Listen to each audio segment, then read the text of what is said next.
I reached for the door handle of my apartment, and the lock turned before my fingers touched the metal. I stood in the hallway, my hand hovering in midair, watching the brass knob rotate. There was no sound of a key, no grinding of the latch mechanism. It just turned, smoothly, silently, as if it was opening for a ghost. I pulled my hand back. The lock stopped turning. It snapped back to the horizontal position, locked. I reached out again. I didn't touch it. I just moved my hand within an inch of the handle. It turned again. The deadbolt slid back with a sharp click. I stepped back, my heart hammering a rhythm that felt too slow for the situation. I looked down at my keys. They were in my pocket. I hadn't used them. I stood perfectly still in the dim light of the hallway. I waited. Nothing happened. The door remained closed. The silence in the building was absolute, the kind of heavy, padded silence that you only notice when you're waiting for a sound that hasn't happened yet. I took a deep breath. I decided to test it. I raised my foot to kick the door. Thud! The impact sound came a split second before my boot actually made contact with the wood. I felt the vibration in my leg after the sound had already echoed down the hall. I lowered my foot. I didn't kick it. I just pretended to. Thud! The sound played again from the other side of the door. I wasn't hallucinating. I wasn't losing my mind. The timeline was wrong. The effect was preceding the cause. I walked into my apartment. I didn't touch the light switch. I just stood in the dark entryway, staring at the fixture on the ceiling. I thought about the light turning on. I visualized the switch flipping up. Click, the light turned on. I hadn't moved. I hadn't blinked. I had just thought about it. The environment was reacting to my intent before I executed the action. It was preloading my reality. I walked into the kitchen. I felt a growing sense of dread, a cold prickle at the base of my skull. It wasn't that the apartment was haunted. It was that the apartment was efficient.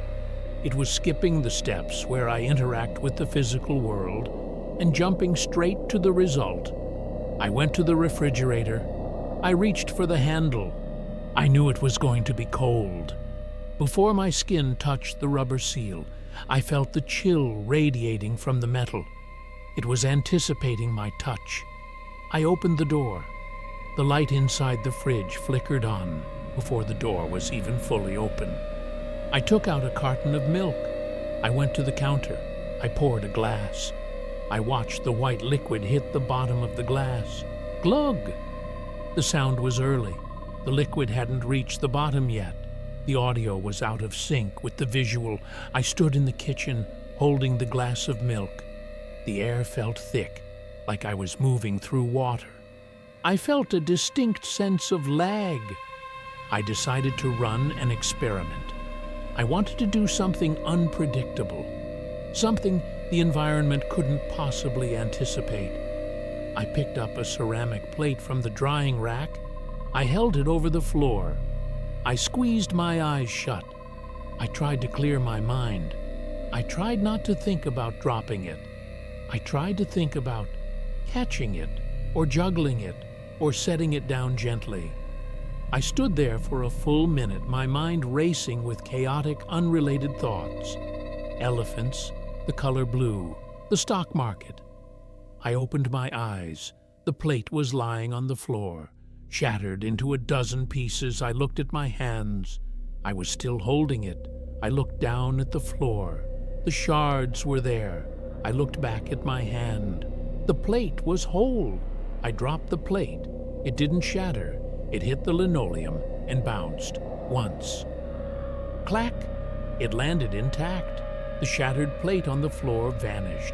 The pixels of reality seemed to blur, then refocus. The broken pieces were gone. The mess had been deleted. The prediction, my subconscious expectation that it would break, had been rendered, realized as incorrect, and then purged. I realized then that the world wasn't reacting to me. It was predicting me. It was running a simulation of my immediate future, and it was getting faster. I turned off the kitchen light. Click. The sound came before the room went dark. I stood in the dark, and I waited for the next prediction to start. Story 2. Repetition. I was driving to work. It was Tuesday. I knew it was Tuesday because the radio DJ said it was Tuesday, and because I always buy coffee on Tuesdays. I was stopped at a red light. There was a blue sedan in front of me. The license plate read 7XJ-299. The light turned green. The blue sedan moved forward. I followed. We drove for 2 miles. We stopped at another light. I looked at the license plate of the car in front of me. Blue sedan, 7XJ-299. I looked in my rearview mirror. The car behind me was a red pickup truck. The light turned green. We moved. 1 mile later, another light. Blue sedan in front of me. Red pickup behind me. I knew this drive. I had taken it 1,000 times. But the specific sequence of cars, the exact license plate, the exact shade of blue, was statistically impossible to replicate twice in a row. I reached for the radio dial. I turned the knob. Static. Then a song. Hey Jude by the Beatles. I let it play. I tapped my finger on the steering wheel. I tapped to the rhythm. Tap, tap, tap. I looked at the passenger seat. There was a coffee cup there, a white paper cup from the gas station. I didn't remember buying it. I didn't remember drinking it. I picked it up. It was empty. I looked at the road. The blue sedan was braking. The red lights flared. I braked. We stopped at the light. I looked at the car in front of me. Blue sedan, 7XJ-299. I looked at the radio. Hey Jude was starting again from the beginning. Na na na na na na na. I turned the radio off. I sat in the silence. I looked at the coffee cup in my hand. I put it back in the holder. I waited for the light to change. It didn't change. I waited 30 seconds. 1 minute, 2 minutes. The other lanes of traffic were moving. The cross traffic was flowing, but my lane was frozen. The blue sedan wasn't moving. The red pickup behind me wasn't honking. I felt a strange sensation of compression, like the space between the cars was getting smaller. I looked at the license plate of the sedan, 7XJ-299. I looked away. I looked back, 7XJ-299. But the paint was peeling on the 9. It looked older, more worn. The loop was degrading. Or maybe I was entering the next iteration. I put my car in park. I opened the door. I stepped out onto the asphalt. The noise of the traffic, the engines, the tires on the road, the wind, cut out instantly. Silence. I looked at the blue sedan. The driver was a man. He was wearing a gray suit. He was looking straight ahead. I walked to his window. I tapped on the glass. He didn't react. He didn't turn his head. I looked at the red pickup behind me. The driver was a woman. She was looking at her phone. I walked back to my car. I looked at the passenger seat. The coffee cup was gone. I looked at the sedan.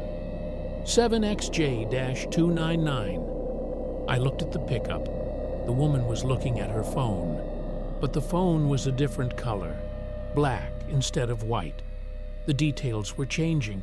The variables were shifting, but the structure remained. I got back in my car. I closed the door. The light turned green. We moved. We drove 1 mile. We stopped. Blue sedan, 7XJ-299. I realized then that I wasn't driving. I was just a payload being moved along a track. The repetition wasn't a mistake. It was a resource management system. The world was recycling the assets around me to save energy. It was reusing the cars, the light, the song, to keep the render running smoothly. I gripped the steering wheel. I tried to turn left. There was a turn coming up, a street called Oak Avenue. I never turned on Oak Avenue. I always went straight. I yanked the wheel to the left. The car didn't turn. The resistance in the steering was immense.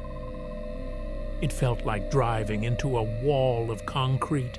I kept turning. The tires squealed. Screech! The sound came after the tires had stopped moving. I looked left. There was no Oak Avenue. There was just a solid wall of brown texture like a placeholder in a video game. A flat, blurry image of trees. I had hit the edge of the map. I straightened the wheel. I drove forward. The repetition was faster now. The blue sedan was in front of me. The license plate was just a blur of gray pixels. I stopped. The light turned green instantly. It didn't wait for the cross traffic. It skipped the red cycle. We moved. I was trapped in a compression algorithm. The world was getting smaller, tighter, and more repetitive to save space. I kept driving. I didn't know where I was going, but I knew I couldn't stop. If I stopped, the compression would crush me. Story 3. Correction. I was in my living room. It was evening. The sun was setting, casting long orange shadows across the floor. I was walking to the window. I was holding a glass of water. I stopped. I looked down at the carpet. I had walked a path from the kitchen to the window. My footprints were visible in the nap of the rug. The fibers were crushed, lying flat against the backing, creating a trail of dark spots. I stood there for a moment. I took a sip of water. I looked down at the carpet again. The trail was gone. The fibers were standing back up. The carpet was pristine. I looked at my shoes. They were clean. I walked back to the kitchen. I retraced my steps. I deliberately scuffed my feet, twisting them into the pile, trying to leave a mark. I walked back to the window. The carpet was perfect. No scuffs, no trail. I set the glass of water down on the coffee table. It left a ring of condensation on the wood. I turned around. I walked to the kitchen. I got a pen from the drawer. I came back to the living room. I looked at the coffee table. The glass was there, but there was no ring. The wood was dry. I touched the glass. It was wet with condensation. I picked it up. I looked underneath. The wood was dry. The water had been rendered, but the interaction with the table had been rejected. The system, whatever was maintaining this reality, had decided that a water stain was an unnecessary variable. It had corrected the error. I felt a cold sensation in my chest, not fear, something else, a sense of being edited. I looked at the pen in my hand. I walked to the wall. I wrote a word on the beige paint. Here. I stepped back. The ink shone wetly against the wall. It was a definitive mark, an anomaly. I waited. I counted to 10. The ink began to fade, not like it was drying, like it was dissolving. The black particles of the ink were drifting apart, floating back into the air, becoming nothing. The wall was smooth. The paint was unblemished. I tried again. I pressed harder. I gouged the pen into the drywall, leaving a scratch. Here, I stepped back. The scratch healed.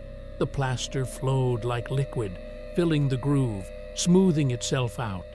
The texture of the wall reasserted itself. I was being undone. I sat down on the sofa. I looked at my hands. They were shaking. I looked at the coffee table. The glass of water was gone. I hadn't moved it. I hadn't drunk it. It had just been removed. It was clutter. It was an object that wasn't part of the clean state of the room. I looked around the room, the bookshelf, the photos, the lamps. They were all generic, repetitive. The books on the shelf were all the same height. The spines were all the same shade of red. The photos on the wall were blurred, just shapes of people, no faces. The details were being stripped away. The high-resolution textures of my life were being downscaled to save memory. I stood up. I walked to the mirror on the wall. I looked at myself. My reflection was there, but it was delayed. I lifted my hand. The reflection waited a second. Then it lifted its hand. I smiled. The reflection didn't smile. It just looked at me with a neutral, blank expression. I touched the mirror. The glass rippled, like the surface of a pond. I realized then I was the anomaly. I was the inconsistency, the messy, biological, unpredictable variable that was causing the lag. The world wasn't rejecting the marks I made on the wall. It was rejecting me. I looked at my hand again. The skin on my fingertips was smoothing out. The fingerprints were fading. The distinct pattern of whirls and loops was blurring into a single continuous line of flesh. I looked at the room. The colors were desaturating. The orange sunset was turning gray. The beige carpet was turning gray. I was losing my color. I was losing my texture. I didn't feel pain. I felt optimized. The system wasn't attacking me. It was correcting me. It was smoothing out the jagged edges of my existence to make me fit seamlessly into the background. I sat back down on the sofa. I didn't fight it. I couldn't fight it. You can't fight the save file. I closed my eyes. I listened. There was no hum of the refrigerator, no traffic outside, no wind, just the silence. The perfect, static silence of a room that has finally finished loading. I opened my eyes. The room was empty. No sofa, no mirror, no me. Just a gray, featureless space. But I could still perceive it. I was still there. I was just part of the geometry now. I was the wall. I was the floor. I was the silence. And for the first time, I felt perfectly still.